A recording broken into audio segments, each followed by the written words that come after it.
Hi there. I am Dr. Loren M. Hill, your academic career advancement coach. And we are here today with Dr. Maleta Wilson. And let me just tell you, she always brings it, always. We can have, as we would say, some real talk. And part of our real talk today is going to be about her journey in the academy. Dr. Wilson has had what some would call a nonlinear path in the academy, right? So she's currently an administrator and has, served at several institutions. Some of them have been historic Black colleges and universities, some have been PWIs, some are primarily Hispanic serving. And I just thought it'd be great to invite her on to talk to us about her movement through the academy, some of the, dare I say, challenges she has faced.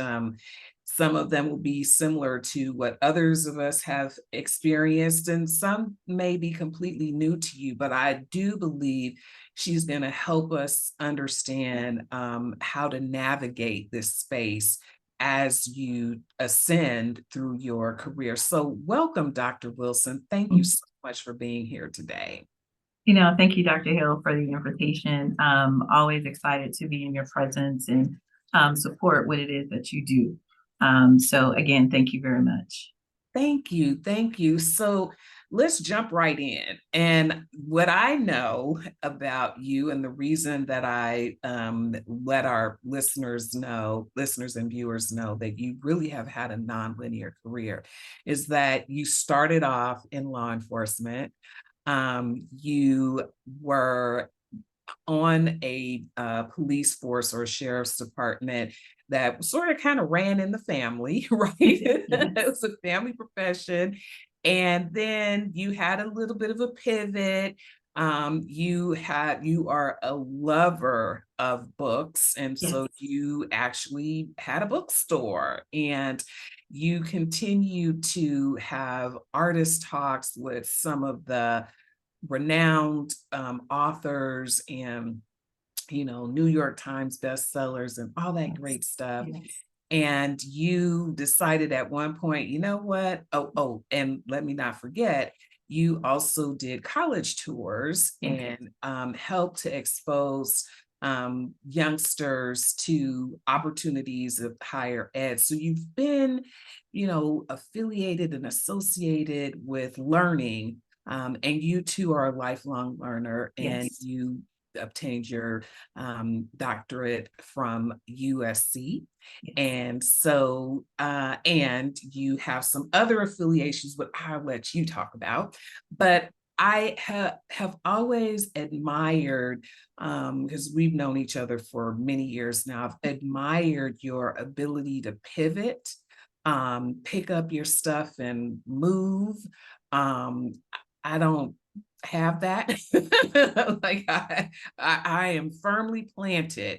But what I do know, and with my time in higher ed, is that can certainly help you when you are willing to relocate, because hey, it's a big space out there, right? And if you can pack your bag and move to North Carolina, or you pack your bag and move to California, pack your bag and move. Being mobile is something that can help you. So what would you say to that? So my first name means my first name is Maleta. It's Maleta. And I've heard variations all throughout the years as I was growing up. However, it means suitcase in Spanish. And so I don't know if I was predestined for my path, but I will tell you that I have been flying by myself since I was 7 years old. I used to fly back and forth to Connecticut For summers, I would fly back and forth to Mississippi to spend time with my family. And so, you know, travel has been very easy for me. So it's nothing for me to get on a plane and go somewhere. It used to be nothing for me to drive somewhere. Now, if it's over 3 hours, I'm getting on a plane, you know. So, but I have been blessed. I have really been blessed all my life. I had parents, I had adoptive parents who, you know, did not close doors. You know, they allowed me the opportunity to venture out and to do things, to try new things. And so I wasn't put in a box where I could only do X, Y, and Z. Took tennis lessons, golf lessons, bowling. You know, I may not have been the best at it, but I was well dressed and I had the functionality down, right? Mm, So definitely not a stranger to change mm, and what that looks like. And I think that has afforded me opportunities that may not have been afforded to everyone. That mhm. makes sense.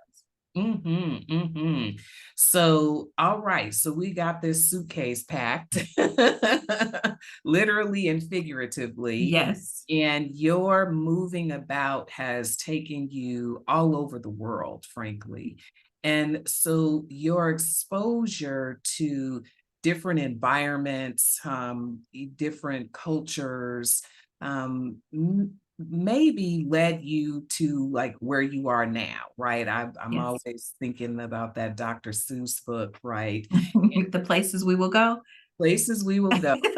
Yes. So where you are now, at Chico State Yes. University in California, your position as an administrator really calls upon all of your experiences prior to getting there, right? Yes. The other universities, the positions that you've served in. You and I have talked about sometimes what happens to women and possibly women of color who are brought in as administrators to sort of clean up the Clean mess. up. I was gonna finish your sentence for you. Clean Okay. up. And I'm not suggesting that that is where what brought, why they brought you in there. I mean, I know that, that you were brought in for your expertise and a bunch of things. But I think that there are some people that you and I know mutually, and then just through the grapevine, when we're sitting around chatting, like, wow, so really they hired you, but they hired you to be the cleanup lady. And there's an old song, Yeah. cleanup woman, The right? cleanup woman. Yes. So I know you had to do that at other institutions.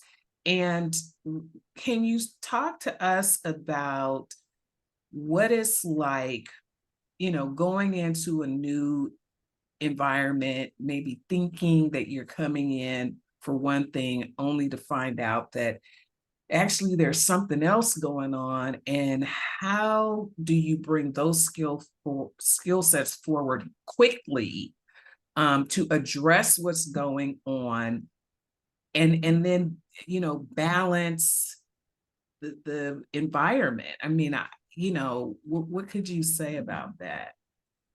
I think so let me just make sure to answer your question.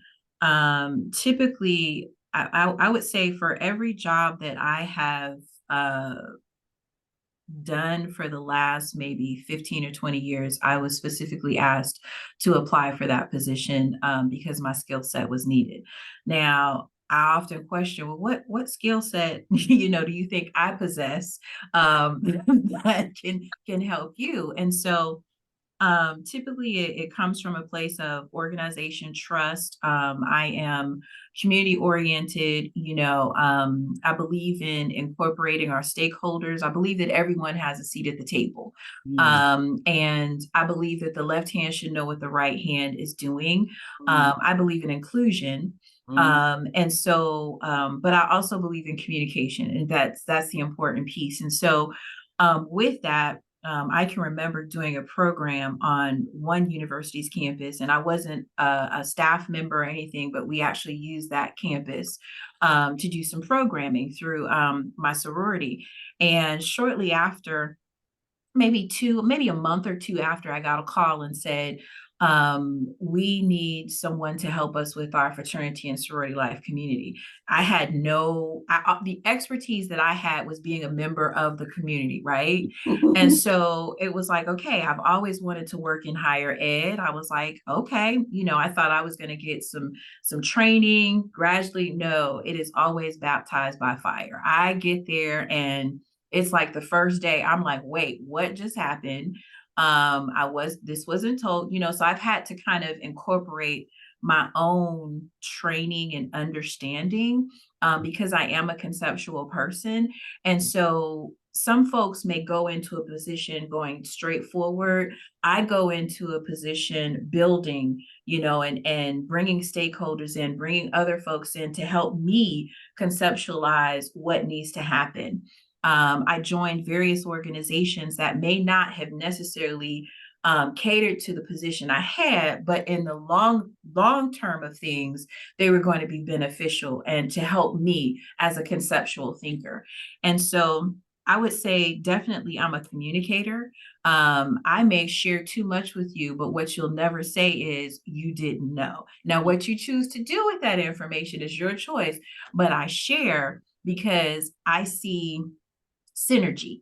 I see synergy in everything that I do. And if I connect with Dr. Hill and what Dr. Hill is doing, it may not happen right then, but at some point I'm going to come into contact with somebody else and it's going to go, let me connect you with Dr. Hill. What she does will add value to what you're doing. And so I'm also a connector in that space. Mm-hmm.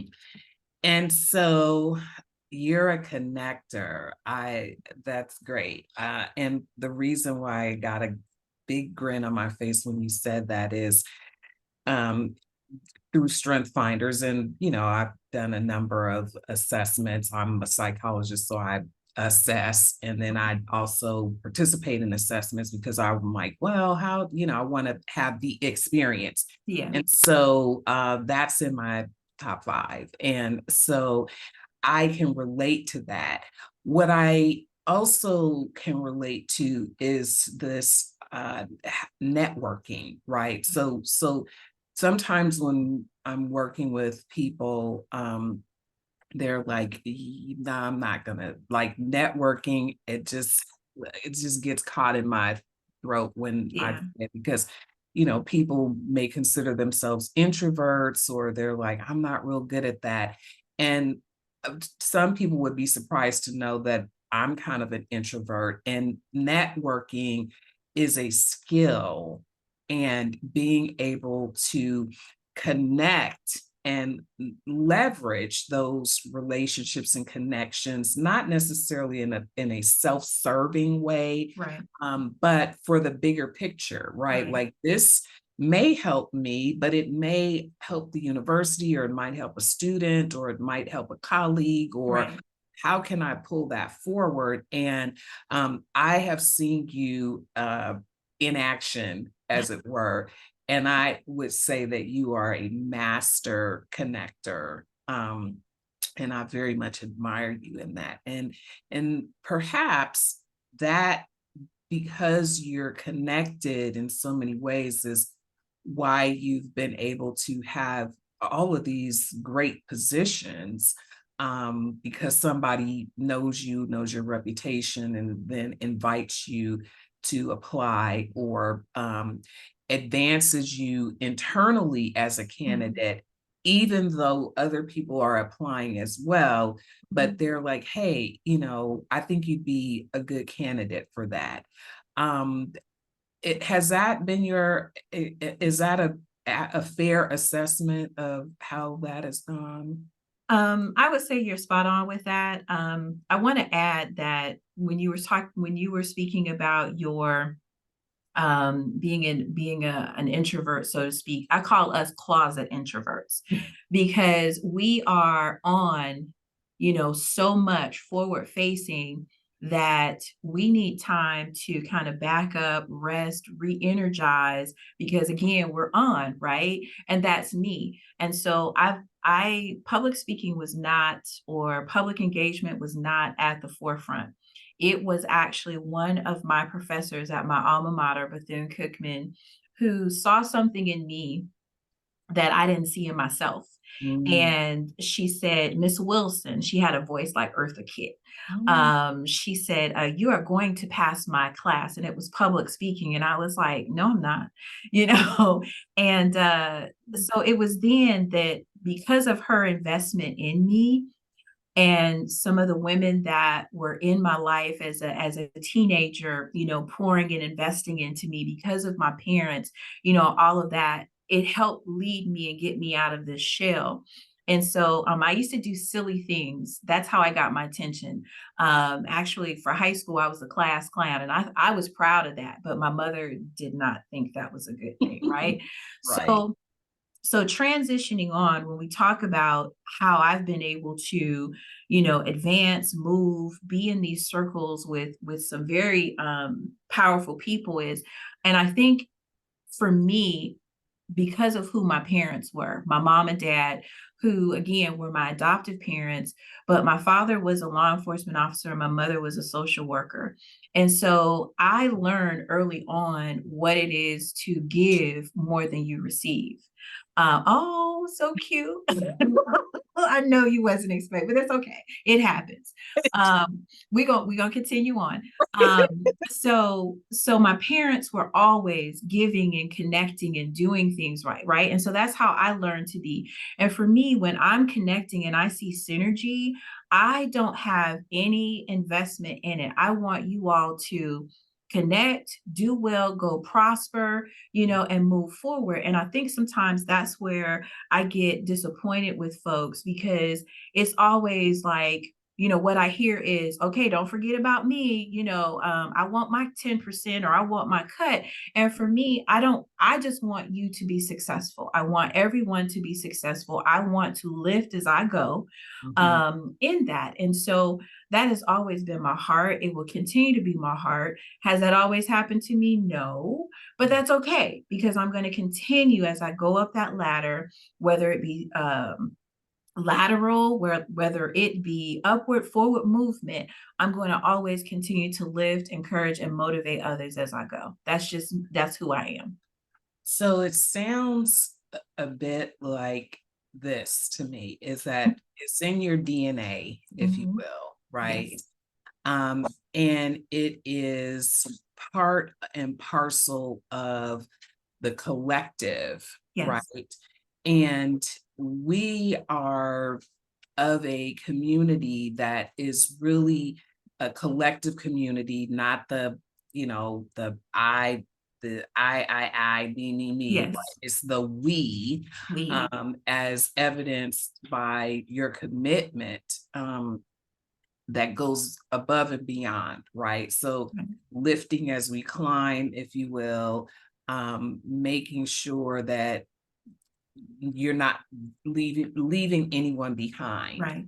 Right. And so the networking and the connection means that we're all rising. Right. So as we navigate our careers, in the academy or even in the industry, it's been my experience that there's value in being connected, even when that may take some extra effort on your. Yes.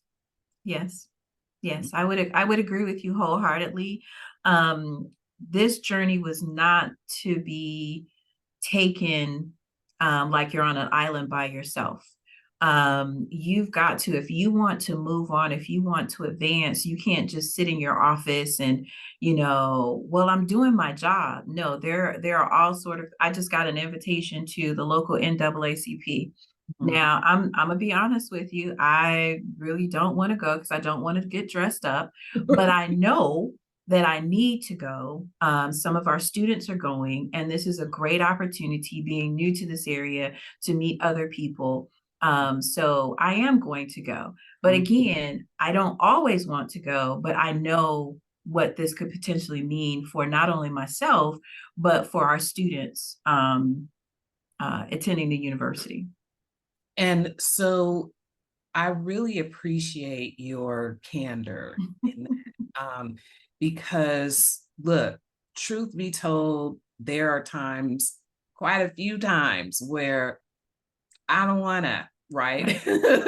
Right. My colleagues sent me something from TikTok when this person was saying, look, I said, yes, I said I was going to go. And then as it's like, as the clock ticks towards the time, the date, like there's a countdown ticker. Right. Closer it gets to the time, the more the person is, trying to get all these excuses out of their heads of why they can't go. Right. And they're like, you know what, you're just gonna have to forgive me because today is the day that I just can't do it.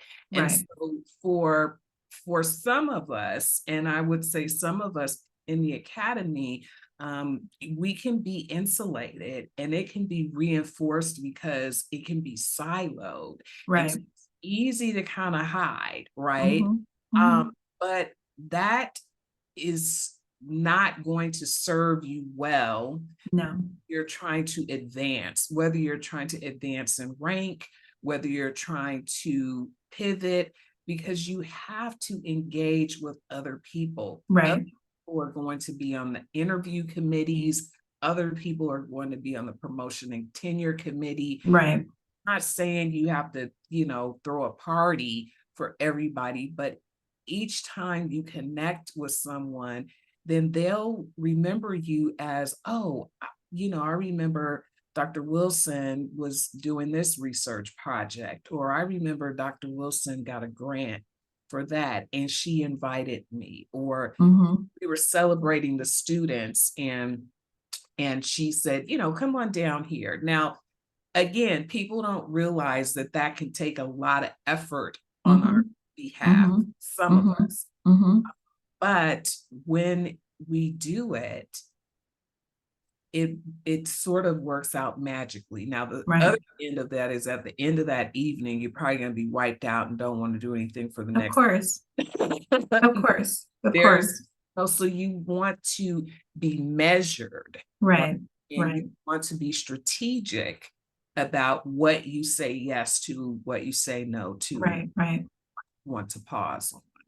And so I wanna touch on two things that you were saying to your point. The first one is I am the chief conduct administrator on my campus. And so typically when a student is coming to see me, it's not always positive, right? And so in that setting, I am very intentional of getting out of my office, getting on campus, going to student events so they can see the other side of me, that I'm not the big bad wolf, right? There are other things to me and what my office can do to support them through their journey, through this academic journey. And so I'm very intentional about students seeing me in a different space, in a different light. The second thing is when we talk about, and I'm sure you've heard this terminology, mentor versus sponsorship. Yes. That is very, very important Yes. for people of color. And Yes. so for me, I have had the pleasure of having mentors, but I've also had a great opportunity of having sponsors, and those sponsors spoke about me and when I wasn't even in the room, and so that led to advancement, that led to opportunities that I may not have had I not had those relationships. And so I think if I could share anything with someone new coming into the academy, I would definitely say learning the difference between that mentorship and that sponsorship component, because it could be pivotal in your advancement and growth. Mhm. So I am so glad you brought that up. This is why I love having sort of organic conversation, because you didn't even know this, but as part of my program, I talk very specifically in depth about a coach, a mentor, a sponsor, a champion, an ally, a comrade. And all of those are part of your team me, and there's even a few other, titles that can fill it out.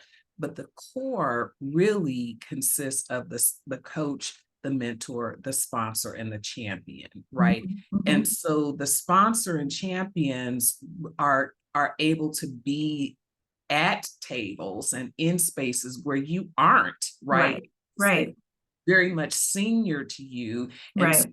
having conversations at a level up here, and then somebody comes in and says, oh, we've got this project that we're thinking about, and they're like, ding ding ding, Dr. Wilson, it'd be great Yeah, for you. Then they put your name out there right. in a way that is very different, from a mentor. Mhm. You're looking to your mentor to, sort of glean, strategies of how they got where they got. Right, So knowing the distinction between all of those and making sure that your team is filled right, right, so right, that you are supported is very much important. And right, so I appreciate you bringing that up. And I love that you stressed the importance of that.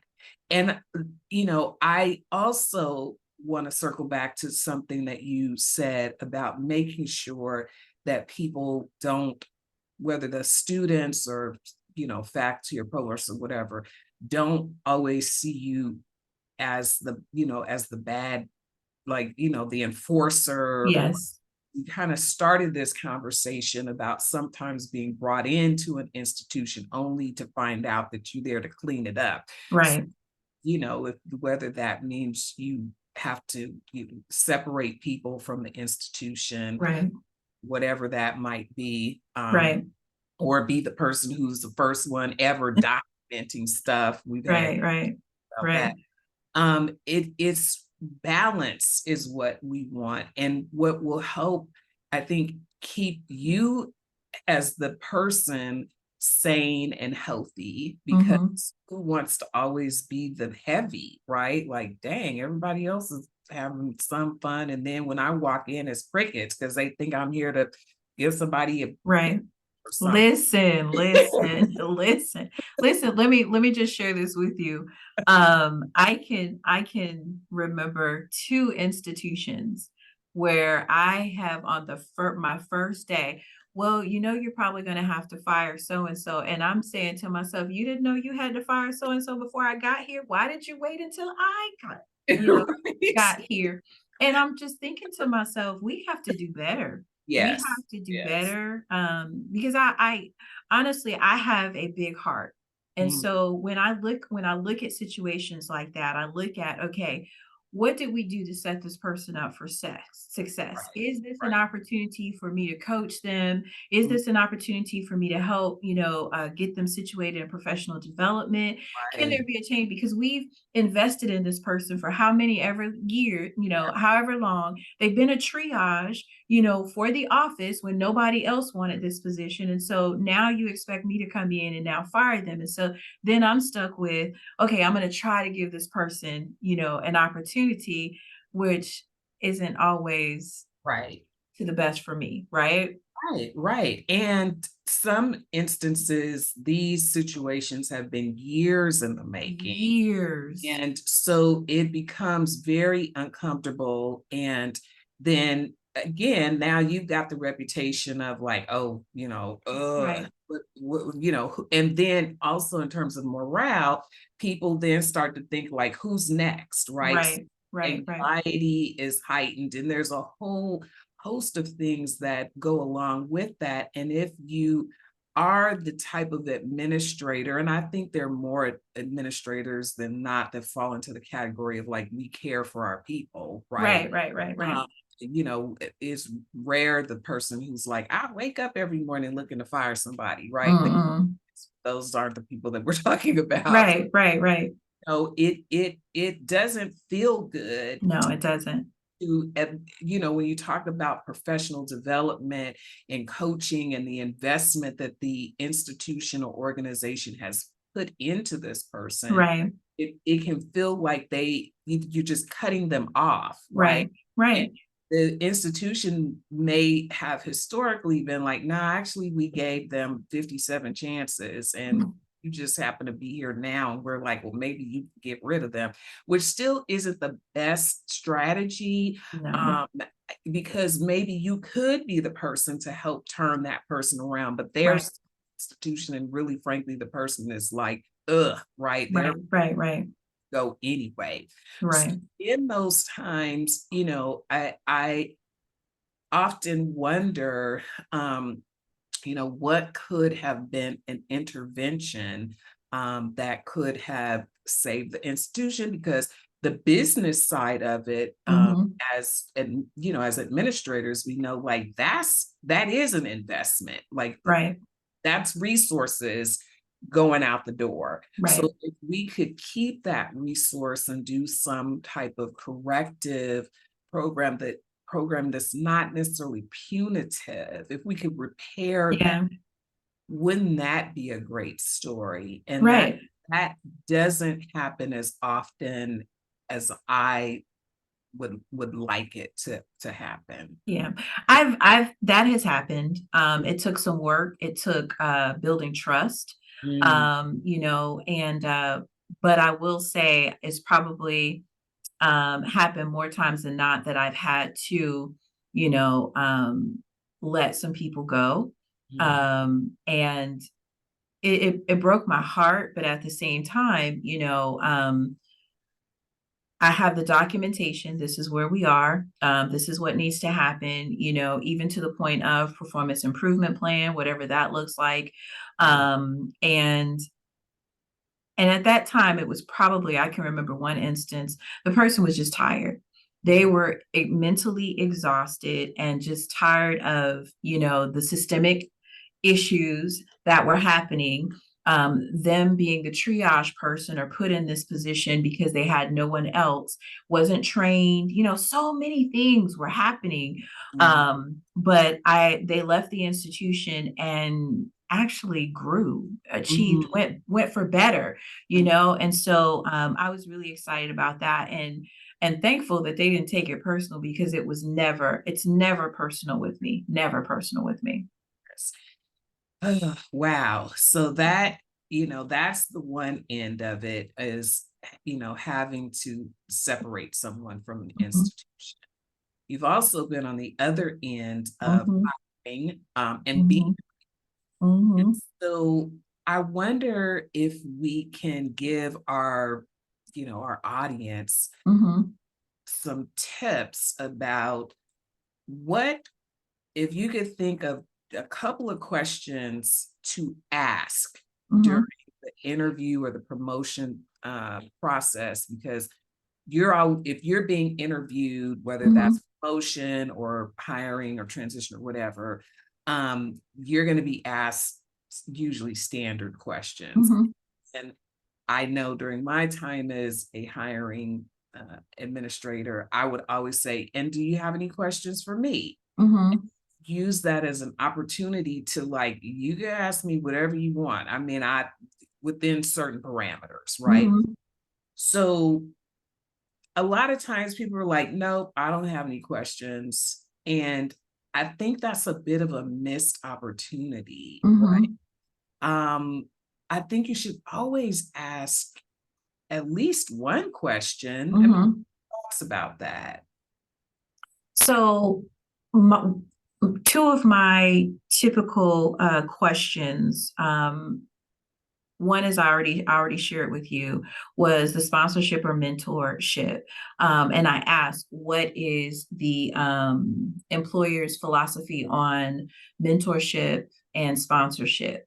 Mm, The other component, because I want to gauge where they are, how they view relationships, or how they view, their staff, their team, in that. I've had team members who did not want to advance. They were like, I am fine in this position. I've been in this position for 20 years and I'm good. So, that's like that book, Who Moved My Cheese? I needed to know who was hemming and hawing, and who was moving forward.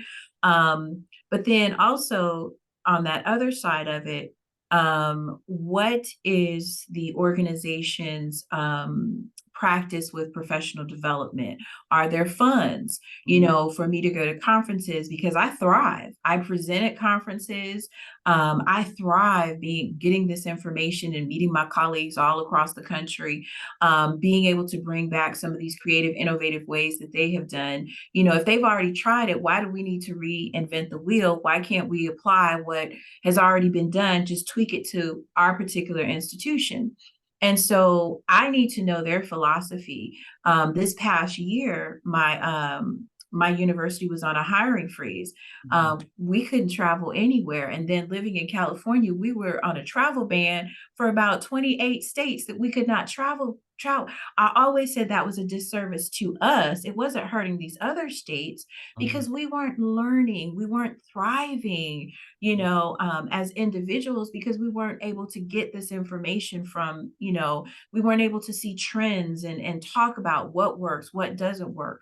And so those are really two things that I focus on. And when I'm asking, because I want to know your thought process around that. I remember working for one vice president who had a pool of money. All you had to do was write a little short essay as to why you wanted to go and what were the benefits. And then you had to come back and present to the cabinet what you learned. And that is rare. That is rare. A lot of times folks go to conferences and they don't come back and share the information.